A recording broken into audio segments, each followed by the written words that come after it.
Bonsoir, nous nous retrouvons ce soir pour la quatrième étape de notre parcours dans l'Église autour du credo, symbole de notre foi.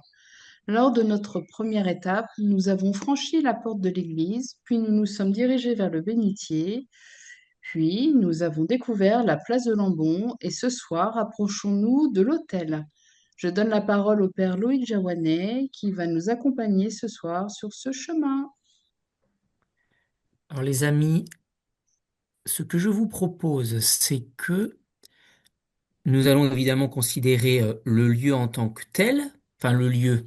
Oui, on peut parler de lieu pour l'autel davantage que d'objet, et ce que nous veillerons à approfondir, entre guillemets, comme article du credo, c'est le symbole. J'ai choisi celui-là, mais ça aurait pu être un autre.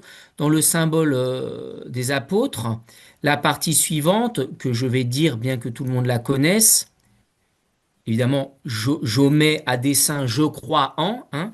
Donc, en Jésus-Christ, son Fils unique, notre Seigneur, qui a été conçu du Saint-Esprit, est né de la Vierge Marie, a souffert sous Ponce Pilate, a été crucifié, est mort et a été enseveli, est descendu aux enfers le troisième jour et ressuscité des morts, est monté aux cieux, est assis à la droite de Dieu le Père Tout-Puissant, d'où il viendra juger les vivants et les morts.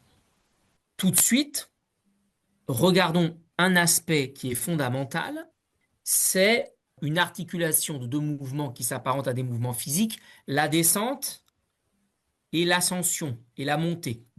On le voit particulièrement dans ne serait-ce que la structure du credo, où il est question de Dieu comme Père Tout-Puissant créateur, et si l'on se réfère à la composition du monde biblique, symbolique, les hommes étant sur terre et Dieu étant dans ce qui est inaccessible à la terre, autrement dit le ciel. Donc si Dieu se situe là, il y a une descente pour qu'il puisse venir dans l'histoire des hommes et même dans la chair de l'homme. Il y a une descente qui est opérée et qui est en plus soulignée par la descente aux enfers, puisque l'ensevelissement, il se fait dans le lieu des morts, c'est-à-dire non pas le lieu de Dieu, non pas le lieu des hommes, mais celui qui est en dessous le lieu des hommes. Et typiquement en dessous encore le lieu de Dieu. Mais cet aspect qu'on peut comprendre, donc descendre jusqu'au tréfonds finalement, il prend une orientation surprenante et qui s'avère être décisive, puisqu'il y a le mouvement inverse qui est opéré. Quand bien même la seule expérience des hommes, elle était limitée à celle de la descente du lieu des hommes au lieu de l'Hadès, c'est-à-dire du lieu du non-être, du lieu où il n'y a rien. Et là, le lieu où il y a tout permet à ceux qui habitent là où il n'y a rien de remonter en fait vers le lieu de Dieu à travers le Seigneur Jésus-Christ, souligné par le terme ressuscité, la résurrection, et aussi par la montée aux cieux. Alors jusqu'à présent, si on s'arrête là et qu'on reprend un peu le fil de notre rencontre d'aujourd'hui, quel rapport avec l'autel? C'est ce que nous allons essayer de creuser comme mystère. La première chose à considérer, c'est que, en fait, ne serait-ce que le terme en lui-même, autel, il évoque dans sa racine latine altare, signifie le fait d'être élevé. Souvent, on aurait l'impression que l'élévation de l'autel dans l'église n'a qu'un aspect pratique pour que le lieu où a lieu un élément essentiel, si ce n'est pas l'élément essentiel, soit vu de tous. On l'a donc mis en hauteur. C'est pas du tout le sens. En soi, puisque c'est comme ça qu'il s'appelle, l'autel ne peut être que le lieu le plus élevé de l'église. Sinon, faudrait l'appeler autrement. On pourra d'ailleurs réfléchir à cette question, non pas que l'expression soit fausse, on verra même à quel point elle est vraie dans la suite de mon propos, mais en tout cas faire attention à l'emploi d'une certaine expression qui, on va dire, oublie le terme autel pour le remplacer par un autre, table eucharistique. Même si encore la définition n'est pas tout à fait fausse, elle nécessite d'être associée au mot autel pour que le sens soit bien compris. En fait, le paradoxe, encore une fois, si on considère le monde biblique, c'est que l'autel, dans l'Église, c'est le lieu le plus élevé. Si nous sommes sur terre et que Dieu est aux cieux, dans l'Église, le lieu le plus élevé, donc qui nous amène le plus au ciel, qui nous en rapproche le plus, c'est l'autel. Ce qui est intéressant, c'est de considérer que l'autel, ça n'est pas une invention du judaïsme, une invention qui aurait été récupérée de manière tout à fait logique par les chrétiens. Dans les civilisations qui jouxtent la Terre Sainte et même dans tout le Moyen-Orient, mais pas que, mais on va s'occuper que de cette partie-là, on bâtit des autels. Il y a des autels dans la civilisation égyptienne. Il y a des autels également dans les religions païennes. D'ailleurs, c'est ce que dit Paul à l'aéropage, là. J'ai vu un autel où il était marqué Ô Dieu inconnu. Ce Dieu inconnu, je viens maintenant vous en parler. Et évidemment, on se doute bien que ce n'était pas un autel pour célébrer la messe. De manière tout à fait curieuse, la fonction de l'autel, enfin curieux, je ne sais pas si c'est curieux, mais en tout cas on peut en faire le constat, disons, l'autel dans les aires culturelles que je viens d'évoquer avait déjà la fonction de signifier l'importance et le rapprochement du ciel. En revanche, il n'avait qu'une seule fonction, c'était de servir de lieu sacrificiel. L'autel, dans ce cadre-là, est le lieu de l'offrande du sacrifice. Ce qui, entre nous, révèle une des dimensions fondamentales de ce que nous vivons. Mais il faudra lui ajouter une dimension essentielle. Moyennant quoi, si on ne fait pas ce rajout, on va dire ça, en tout cas cette précision plutôt, on va aller au-devant d'une compréhension pareille qui ne sera pas fausse, mais qui oubliera une partie essentielle du sens. En fait, sur l'autel païen, on va consumer la victime pour qu'elle soit entièrement détruite et que la montée de la fumée vers le ciel signifie l'acte de vouloir se rendre agréable à Dieu. Bah, typiquement, quand on fait griller de la viande, bah, ça sent bon, si vous voulez, hein. Ça évoque le repas. Et l'autre chose qu'on consume, c'est du parfum, de l'encens. Là encore, avec l'idée de faire monter vers la divinité un sacrifice d'agréable odeur. Là encore, cette dimension n'est pas occultée par la dimension chrétienne, mais elle est approfondie. Il y a une première distinction qui est opérée par le culte biblique. C'est que l'autel doit être érigé, alors que dans certaines cultures, c'était déjà un mégalithe qui était, on va dire, brut, à l'état brut. Il n'était pas façonné par la main des hommes. Or, ce qui est intéressant dans le culte biblique, c'est-à-dire que il ne peut s'agir de pierres taillées, il ne peut pas s'agir non plus de briques, il faut que ça reste des pierres naturelles. Par contre, elles doivent être édifiées par l'homme, à partir du commandement de Dieu. Et déjà, ici, une notion d'alliance est signifiée. C'est-à-dire que dans le culte, on va dire primitif, où on va offrir un sacrifice pour se rendre agréable à Dieu par la consommation totale d'un végétal ou d'un animal, voire même dans certains cas, une tierce personne, ou alors d'un parfum, si on ne peut le faire que sur une pierre qui, entre guillemets, tombe du ciel pour ne servir que pour ça, on peut penser par exemple aux mégalithes dans notre pays, par exemple, eh bien, vous voyez, on a l'impression que Dieu fournit tout et que l'homme doit simplement utiliser ce qui a été donné par Dieu pour le rendre à Dieu. En revanche, si on doit édifier un autel, même si c'est à partir de pierres qu'on ne taille pas pour que l'autel ne soit pas simplement le fruit du savoir-faire de l'homme, mais partant d'éléments de la nature donc, qui sont créés par Dieu, on n'est plus tout à fait dans la même démarche. Le but n'est pas tant ou pas simplement de se rendre agréable à Dieu, mais de signifier l'alliance, d'en faire mémoire, de la découvrir à partir du culte.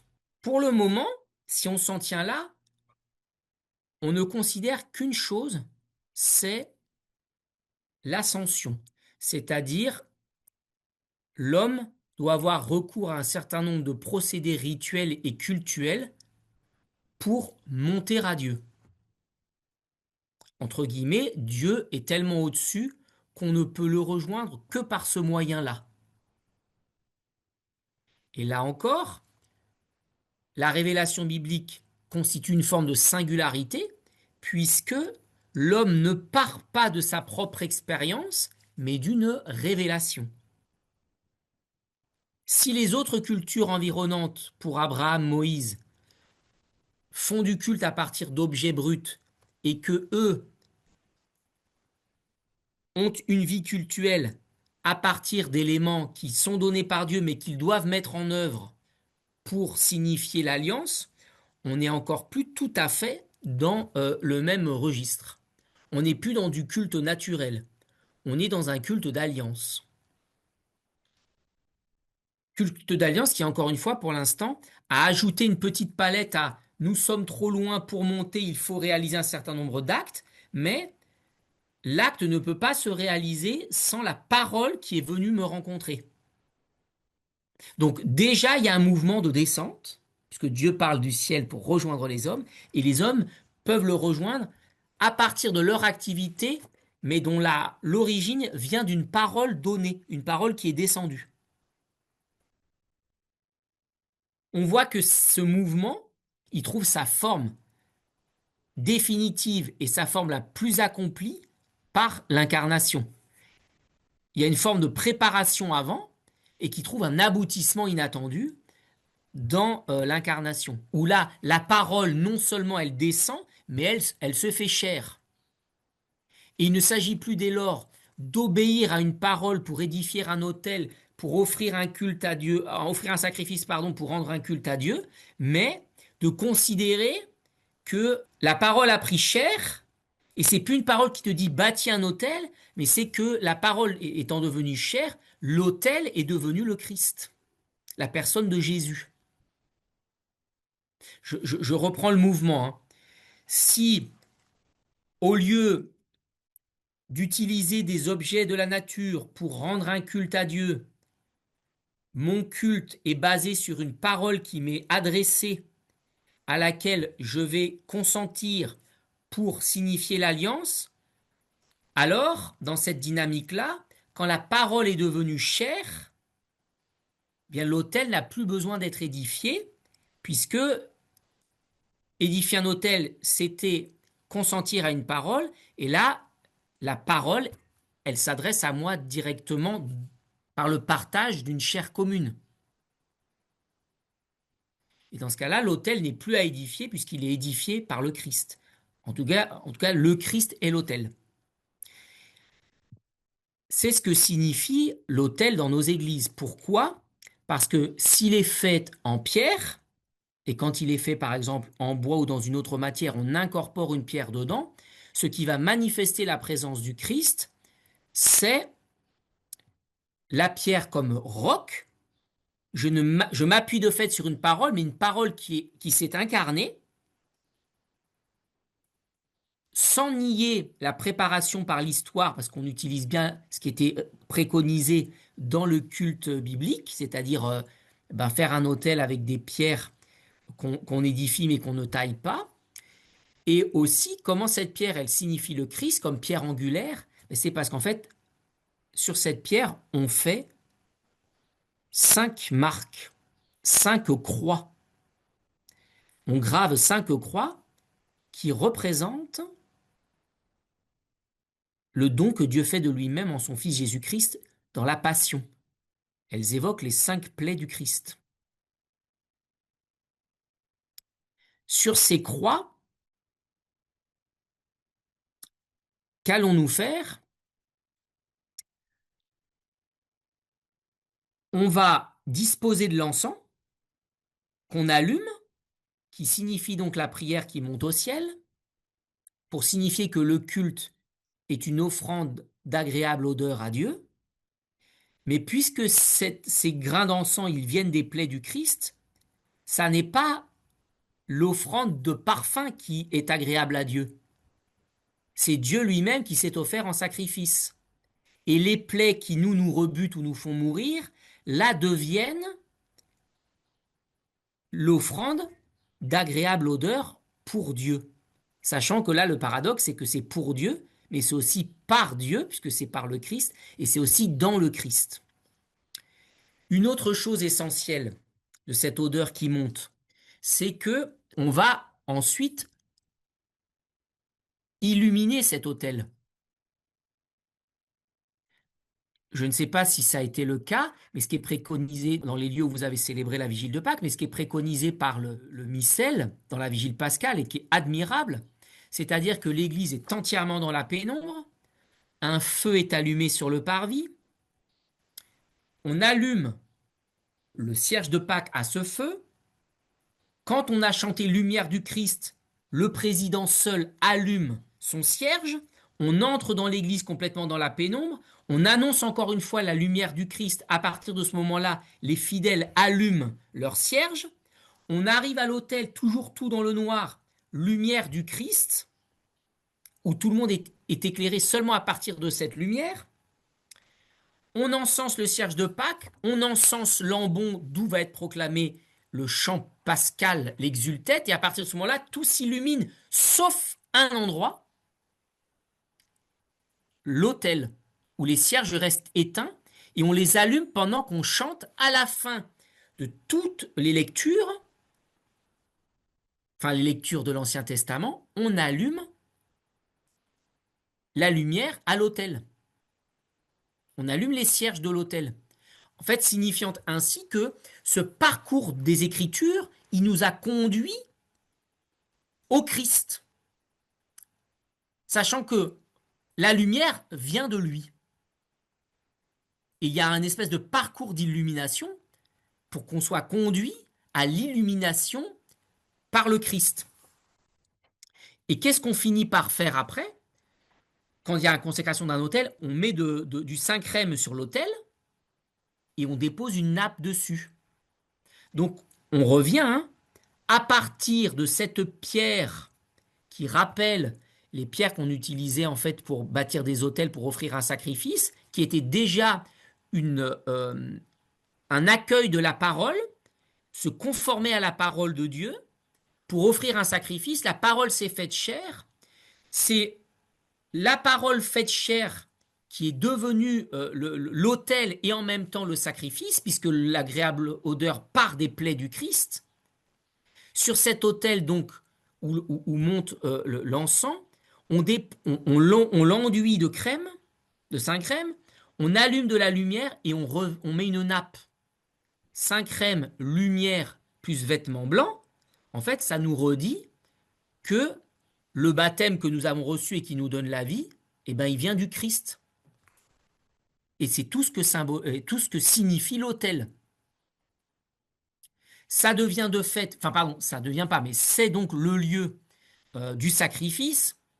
Mais ça rappelle aussi que nous, le baptême, il est reçu euh, par le sacrifice que le Christ fait. C'est en ce sens que, en fait, le chrétien baptisé est invité à se réunir pour célébrer le sacrifice de la messe, pour se réunir autour de cet autel. Une autre particularité liturgique, c'est que sur cet autel ne vont pouvoir poser leurs mains que les prêtres et les évêques, parce que eux-mêmes ont eu les mains ointes par ce crème.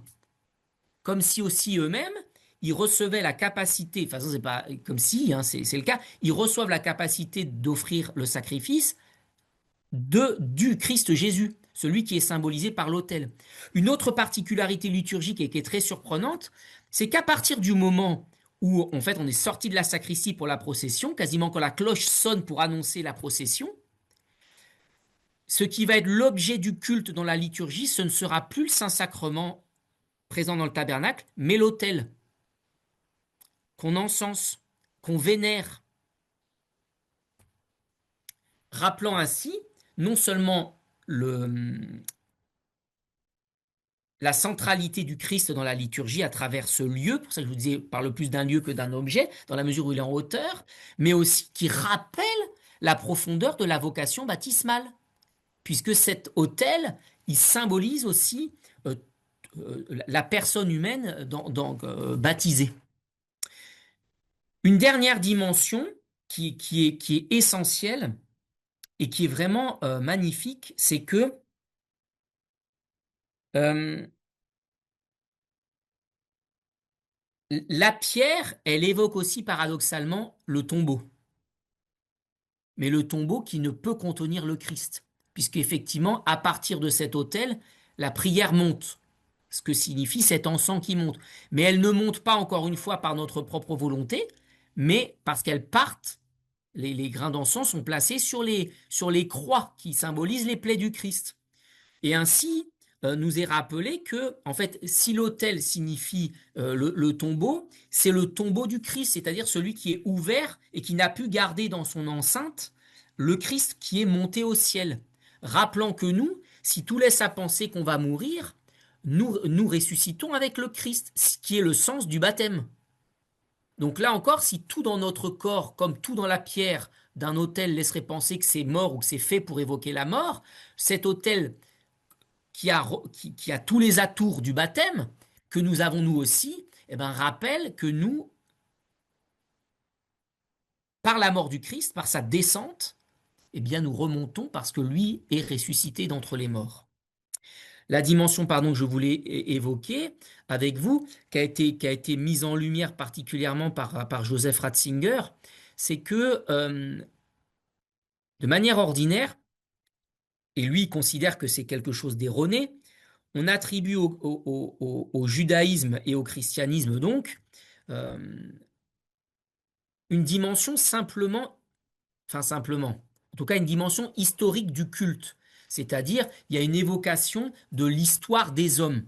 Ce que le texte biblique laissera à penser, puisque nous-mêmes, on parle beaucoup d'histoire du salut.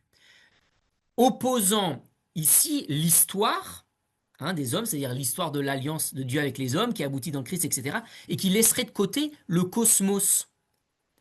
Je reviens à ce que je disais par rapport aux religions un peu naturelles. Elles évoquent le cosmos, puisque tous les éléments, ils ne peuvent pas être touchés par les hommes. Ils viennent forcément de la nature. Comme s'il y avait aussi une manière, en honorant Dieu, d'honorer l'univers entier, puisqu'on part que d'éléments qui n'ont pas été touchés par l'homme, qui sont comme reçus entièrement de Dieu par l'homme. Or, ce qui est très beau dans le culte, c'est que, en fait, le culte, il est offert le jour du Shabbat et dans la foi chrétienne, le jour du dimanche. Et en fait, ce jour-là, quel est-il le jour du Shabbat? Il n'est pas seulement le lieu de la conformité à un commandement de Dieu, tu devras t'arrêter, mais il est un partage que Dieu invite l'homme à faire avec lui du jour où Dieu s'est reposé au terme de la création. Pour faire quoi? Pour la contempler. Donc, dans le sacrifice, c'est pas simplement la conformation à un commandement, mais c'est répondre à l'invitation que Dieu fait de partager ce qui lui est propre, c'est-à-dire de se reposer. Sachant qu'encore une fois, dans les préconisations que Dieu fait à Moïse pour l'alliance, il y a le fait que ce jour-là, puisque personne ne travaille, il n'y a plus de distinction entre le maître et l'esclave. Et tout est, on va dire, non pas nivelé, mais tout signifie l'alliance de toute l'humanité. Et ça va même plus loin, puisqu'en fait, c'est pas simplement l'esclave qui fait comme son maître ou le maître qui fait comme son esclave, c'est que c'est la créature qui fait comme son créateur. Ce que rappelle, ou ce que signifie, ou ce que fait aboutir l'incarnation. C'est-à-dire que, en fait, Dieu se fait homme comme nous. Donc, il y a une dimension, c'est vrai, qui signifie toute l'histoire de l'alliance qui s'accomplit dans le sacrifice que Dieu fait, mais il y a aussi une considération de l'univers entier qui est pris dans la célébration, puisqu'en fait, on contemple le monde qui nous entoure à partir de cet autel. On retrouve également, dans ce mouvement-là, le fait que celui qui nous permet de faire ça, c'est le Christ, celui justement qui est descendu, qui est ressuscité des morts, et qui nous permet, nous aussi, de ne pas rester simplement dans le mouvement de la descente, mais qui nous entraîne à sa suite. Alors peut-être que c'est un élément que nous pourrons considérer de manière nouvelle lorsqu'en entrant dans une église, eh bien, nous pourrons euh, contempler cet autel sur lequel en fait le sacrifice qui est offert, il n'est pas simplement comme c'était dans le cas des cultes anciens où en fait ce qu'on aurait pu consommer des végétaux ou un animal, on l'a entièrement brûlé pour Dieu comme si Dieu se satisfaisait qu'on ait simplement sacrifié quelque chose qu'on aurait pu utiliser pour nous, pour lui, parce qu'en fait c'est lui-même qui s'offre en sacrifice et qui nous rappelle que la relation, elle n'est pas unilatérale. C'est pas l'homme qui doit se tourner vers Dieu, c'est accueillir le mystère d'un Dieu qui s'est tourné vers nous. Ce qui du reste est signifié par le texte biblique que je vais lire comme conclusion, qui est connu évidemment, c'est le chapitre 2 de l'hymne aux Philippiens. Ayez en vous les dispositions qui sont dans le Christ Jésus. Le Christ Jésus, ayant la condition de Dieu, ne retint pas jalousement le rang qu'il égalait à Dieu, mais il s'est anéanti prenant la condition de serviteur. Devenu semblable aux hommes, reconnu homme à son aspect, il s'est abaissé, devenant obéissant jusqu'à la mort et la mort de la croix. C'est pourquoi Dieu l'a exalté, il l'a doté du nom qui est au-dessus de tout nom, afin qu'au nom de Jésus tout genou fléchisse au ciel, sur terre et aux enfers, et que toute langue proclame Jésus-Christ est Seigneur, à la gloire de Dieu le Père. Oui, nous pouvons avoir en nous les dispositions qui sont dans le Christ Jésus, puisque le lieu qui représente le Christ Jésus dans l'Église, à savoir l'autel, il est revêtu des mêmes atours que ceux que nous-mêmes nous revêtons depuis notre baptême, signifiant là encore que c'est Dieu qui permet que nous puissions être en alliance avec lui, en étant lui-même la condition de l'alliance, le moyen de l'alliance et l'invitation à l'alliance. Merci beaucoup.